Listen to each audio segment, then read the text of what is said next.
Bienvenidas y bienvenidos a un nuevo capítulo de Encuentros del Futuro para conocer las visiones de diferentes expertos y referentes de nivel mundial en múltiples disciplinas con interesantes reflexiones con motivo del Congreso Futuro. En esta oportunidad, dos especialistas, un premio Nobel incluido, nos hablarán de la génesis de los procesos de investigación, el desarrollo de complejos estudios y sus sensaciones al lidiar con mundos más allá de nuestra percepción. Los invitamos a abrir las fronteras de lo desconocido en Encuentros del Futuro.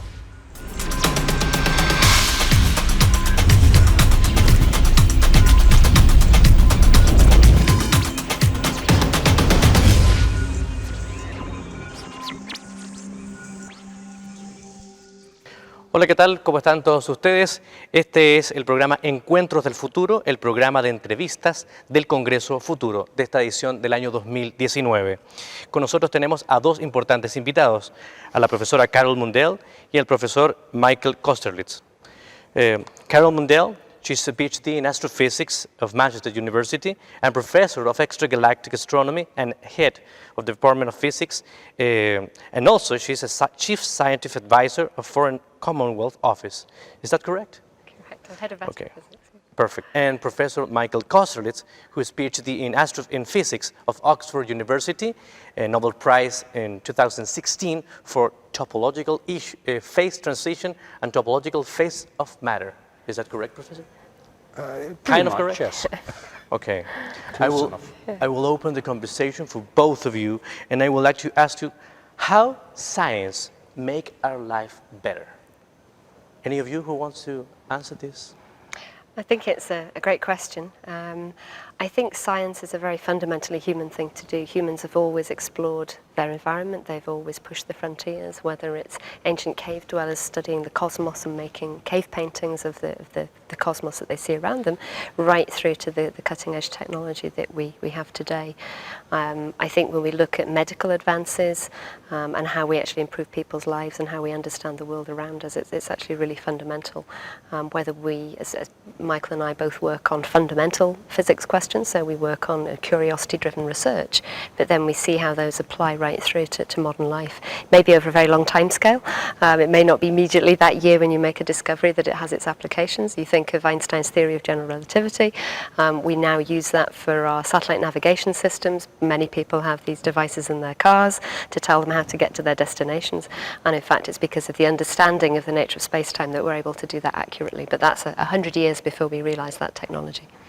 Great. And you, Professor, do you think does science make our life better? Well, I think it does. So, many people may disagree, but one of the earliest examples of how science made our life better was the invention of the steam engine, which allowed people to be transported reasonably quickly over large distances and goods transported and so on and so forth.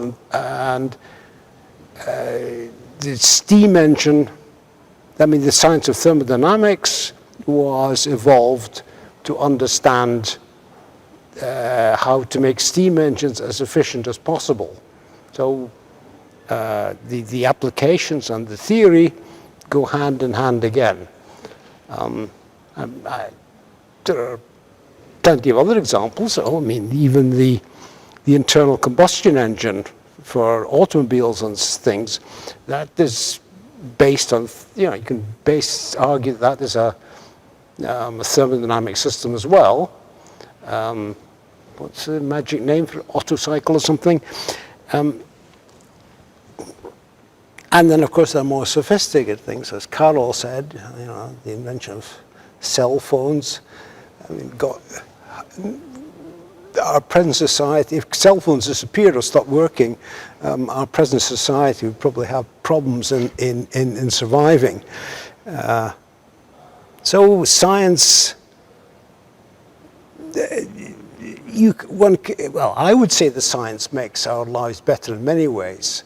Some people may argue the contrary, because but most think it does. Well, yeah, but you see, to keep these scientific devices going, you need to understand at least a little bit about them. If you gave, say, a bunch of cell phones to really primitive society, I don't think that they would help. That would help them very much to improve. But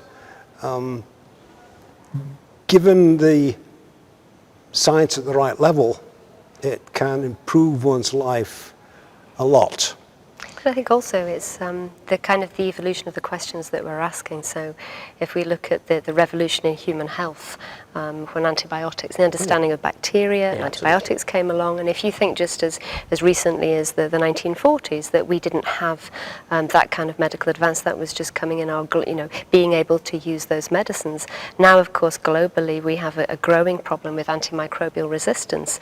So if you can imagine having a life-threatening bacterial infection and medicines no longer working for that. So I think science goes in leaps and bounds, and then we now need new breakthroughs. We also have to look at our human practices, how we travel, how we do farming. All of those things come together to create a new problem that scientists then need to come back and tackle again almost in a different way. So it's not just a straight line from sort of primitive to progress. It's a constant dance of learning where there's new frontiers and redefining them again. Yes. Well, with the antibiotic problem, I think that has come about because there wasn't enough education in the use of antibiotics, because the practice of using antibiotics in agriculture, for instance, and basically filling your animals with antibiotics, that was just crazy, because it just led to antibiotic-resistant bugs, and there are some very, very nasty ones around now. And I think that's a really important point, that when we talk about science, it also is embedded in society, so that the breadth of social science, of psychology, and actually society's involvement in ethical frameworks. So just because we can do something scientifically, should we? Scientists shouldn't actually work in isolation. We need scientists working at the frontiers, but that sits within a wider societal framework and those value decisions to make, really. Yeah, definitely. Yeah. I would like to take you another subject.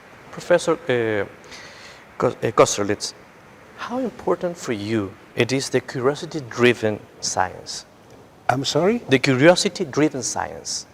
The curiosity. Well, I think it's absolutely vital, because most of the important discoveries have come from curiosity-driven research. If we were to only do outcome-driven research, we wouldn't have discovered all sorts of things, and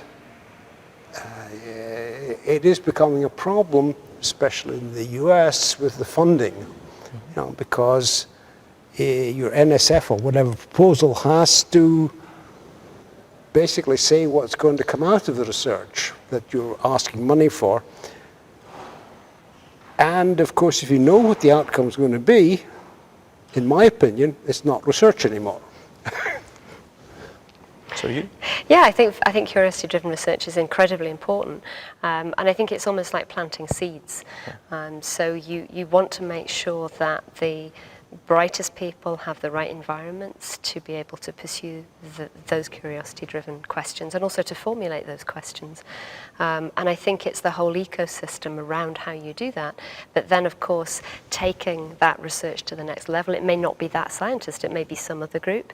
We're both physicists by training, so we may do something very abstract and esoteric. It may be an engineer who then says, oh, I would like to use that in some other way.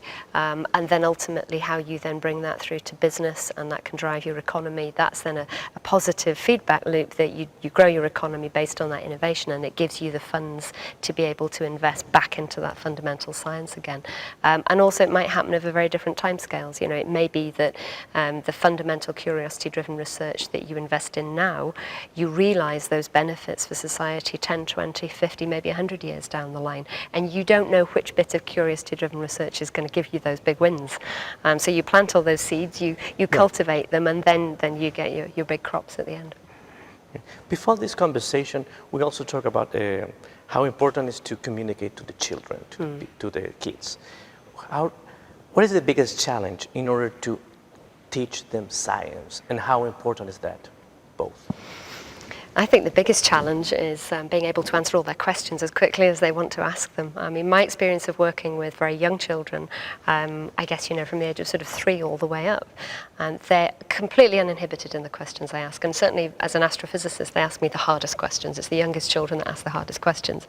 The challenge that I've seen certainly through the education systems that I've had experience of is keeping either that interest or the confidence in the students that it's great to continue to study particularly the physical sciences. So in the UK, this is a particular problem around encouraging girls to continue to study physics and maths and take engineering later on in their careers. There's been much work done, particularly with the Institute of Physics, about where biases come in. And why it tends to be boys that will take those subjects and the girls will choose other things. So lots of work around trying to make sure that we have that diversity of people coming through. It can be something as simple as the toys that children play with. There's a campaign called Let Toys Be Toys. So let's not gender toys, the girls' toys and boys' toys, they're toys. And creativity and curiosity, enabling children to keep that, because that's actually what makes the best scientists.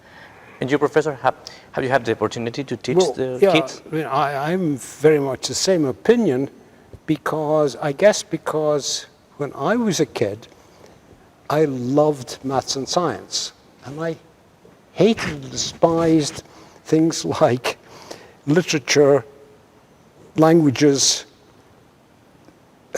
history, geography, simply because my memory wasn't good enough. I couldn't cope with those subjects because there was too much memory involved. Whereas in the sciences, particularly maths and physics, I could get by on the facts my brain could hold, which is rather few.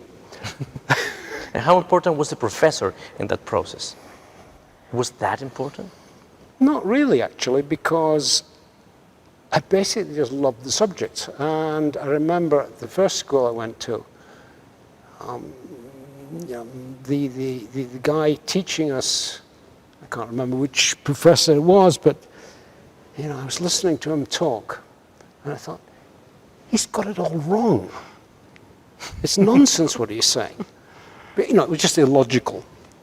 And unfortunately, I had the temerity to challenge him publicly in class, and I got smacked down very hard. So I didn't do it again, and just sort of ignored the idiocies he was saying. But it was a bit unfortunate but it still didn't put me off the science. I simply studied it on my own and thought, okay, this teacher just doesn't understand the subject. So. Thank you, Professor. Right. We're going to have to go to the break, and let's talk to the conversation soon, very soon. Okay. Gracias. Nos vemos después del break.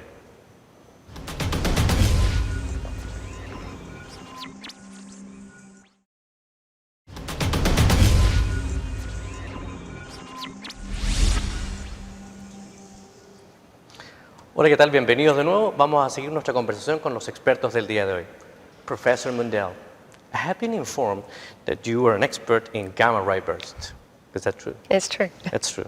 Recently was discovered an interesting phenomenon called the radio burst. What is the connection between these two phenomena? So one connection is the way we discover things in science. Gamma ray bursts were discovered by military satellites in the late 1960s, early 70s, and they were actually monitoring the Earth for signals of violations of the Nuclear Test Ban Treaty of the day. And the way those violations would be detected would be instantaneous flashes of high-energy gamma rays in the detectors. And the scientists around the time found these flashes, but very quickly, fortunately, realized that they weren't terrestrial, they were actually coming from space. And that was really where the birth of that field then came.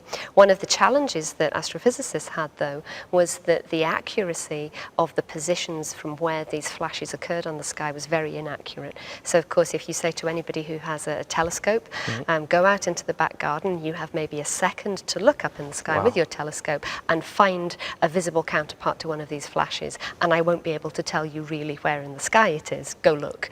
That's almost impossible. So the field languished for about 40 years until we had a new generation of technology, a high-energy X-ray satellite that was able to pinpoint the X-ray light from these new black holes, actually we now then black holes formed in the distant universe.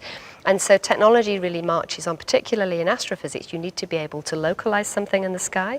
We need to be able to capture visible light, and then we do what's called measure a spectrum. And this is actually looking at the light cut into tiny little fragments across the wavelength regime to try to measure the distance to the object. And then we can figure out where it is, if it's in our own atmosphere, if it's in the Milky Way, if it's in the distant cosmos.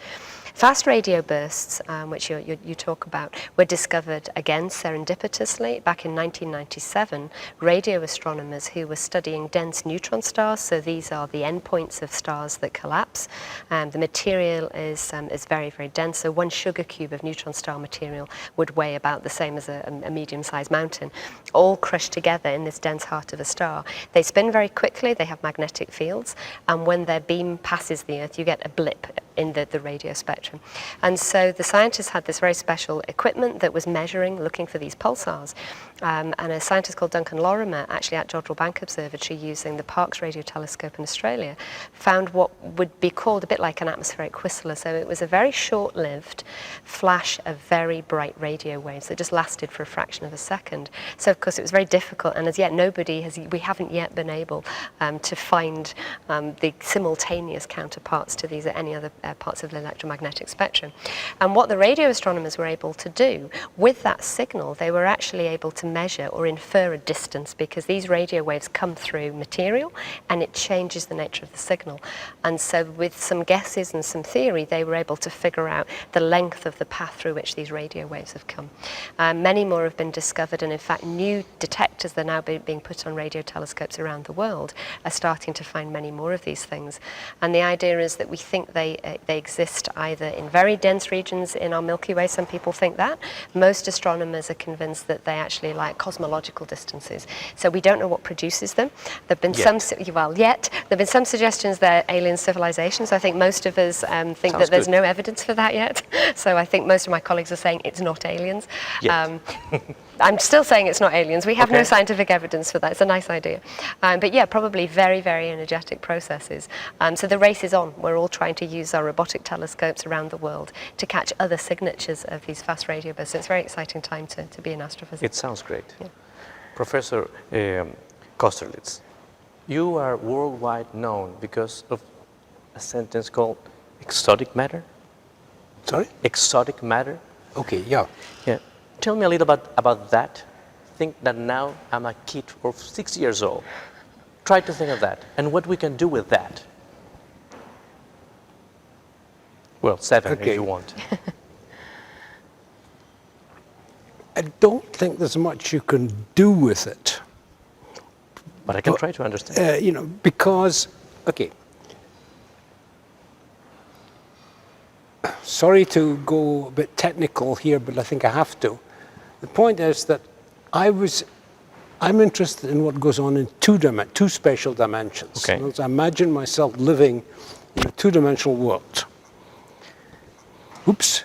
In this case, you can ask yourself what sort of structures can exist in this two-dimensional world. A crystal, for example, in 3 dimensions is you have a set of atoms on some 3-dimensional lattice. In 2 dimensions, the 2-dimensional crystal would form some regular pattern in flatland. And you can ask about the properties of this 2-dimensional crystal. Well, the first property is that the conventional idea of a crystal is that if I know where one atom is, I know where all the others are, because there's a nice regular periodic pattern, and the atoms are, are in this nice periodic pattern. So you know where one particle is, you know where all the others are. In 2 dimensions, that is only half true because of thermal fluctuations, in that because the displacement from the ideal position of the atom, if you ask the question, okay, I've got 2 atoms which in the ideal crystal would be some distance apart, okay, what will they be, where will they be when you've got thermal at finite temperature, thermal effects, and you discover that the displacement from its zero temperature position, or equilibrium position if you wish, grows, increases logarithmically with the size of the system, so that with a large system, the displacement of the atom from its equilibrium position is basically infinite. So at which point you say, okay, crystal doesn't exist in 2 dimensions. Then you look at it a bit further and you discover that some of the aspects of a crystal will still work in 2 dimensions, as for example, the crystal axis. If you have a triangular crystal, you'll have 6 crystal axes, 60 degrees apart, and you can ask, what about the orientation of these crystal axes, due to thermal fluctuation? And you find that in 3 dimensions, that would be basically fixed. I mean, no deviation due to temperature. But in 2 dimensions, the deviations are large, and you get these logarithmic divergences again. So again, you'd say the crystal doesn't really exist. But it's still this structure, although you can't really call it a crystal, still has all the other properties of a crystal, like it's got finite elastic constants, as in rigidity and compressibility, just like a normal crystal. It's still perfectly well defined and non-zero, so that you could say that these are the defining characteristics of a crystal. Okay. So, as I said, it depends on what property of the material you look at in 2 dimensions. In some aspects, it looks just like a 3-dimensional version. In other aspects, it looks very different. And so it's an interesting world. It is absolutely interesting. This is the type of things that someone can make a Nobel Prize. Well, yeah, but it's an interesting thing it's an interesting system to sort of try to figure out what's going on. Okay. So I think all of us are very aware about how important it is to the governments know that science is important. But for us, it's also important to, struggle a little bit with them in order to make them know that to put some funds on that. Professor, you are a consul in United Kingdom. How do you think that we should do? We should try to push our government, our president, and all the people here in order to put some more money in this type of researches. So in my experience, actually, both in the UK and Chile, there's real recognition in our governments that science and investment in science and technology and then the pull-through into innovation is actually critically important. In the UK, our Prime Minister announced a new industry strategy. She actually made that announcement at one of our national labs. She's since been back and made other announcements, actually at Jodrell Bank Observatory, where I did my PhD, with the giant radio telescope behind her. And so I'm very heartened by that recognition at the heart of government that not only is scientific research and those pursuits important, but in my role as scientific advisor, that actually bringing the best science-based evidence into policy making and to inform policy making is very important. Politics actually is dealt with by politicians, but that recognition that making sure that decisions are challenged and informed by the best scientific evidence is one of the roles that I play there. And my visit to Chile, apart from having the pleasure to speak at the Futures Congress, is also that involvement with ministers here in Chile to continue to build really strong collaborations that have been there for some time between our 2 countries, where academics and researchers work at that very scientist to scientist level, but actually making sure that the structures are in place to enable scientists to continue to do the best work that they can for the benefit of their countries. Thanks. And you, Professor, what do you think? What kind of advice you can give us in order to make our politics fall in love with science? Well, I was going to ask Carol a question, but don't you think the fundamental problem is the education system? Because most of the teachers don't understand science, so they can't teach it. Yeah, I think it's really important sort of what you define as science. So there's obviously the fundamentals of the frontiers of scientific research that you might think in your universities and your research institutes. I think how we feed back, as we've been talking about in this conversation, that passion, that you ignite that or you continue to support that in children. I think that's really important. Their families also, you know, helping parents and families understand the opportunities that there are for children through their careers. And I think also the education system to enable and support, not necessarily to educate everybody to become scientists, but actually to help people become scientifically literate. Because as I was saying before, when scientists do their cutting edge research, those conversations about how we use that research has to be held in society, whether that's in your governments or whether that's in your communities. Let me give you a parallel. I mean, every child at school is expected to learn a language. Another language, like, you know, most French or whatever. Why shouldn't every kid be expected to learn some basic science? So I think children make it just part of the essential, the required curriculum. So my understanding in many countries that is the case.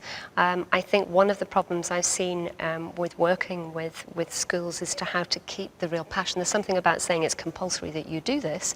It's very different saying you can do this and love it while you're doing it. So I think it's both of those, actually supporting teachers so that they have the toolkits that gives them the confidence to basically engage with exciting science. Well, of course, that's essential, that the teachers are understand enough about the science that they're able to teach it we should have with enthusiasm. This conversation for the homework in order to make our politics fall in love with this. I would like to say thank you to both of you. Muchas gracias a todos ustedes por escuchar esta conversación. Gracias.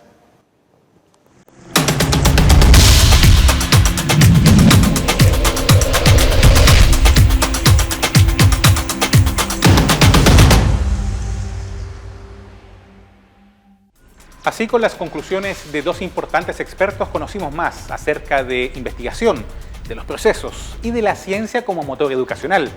Un nexo que vincula pequeños pasos con grandes descubrimientos. Desde las instalaciones del Planetario de la Universidad de Santiago de Chile y esperando haber generado en ustedes, como siempre, un importante espacio de reflexión, los dejamos invitados hasta una próxima oportunidad.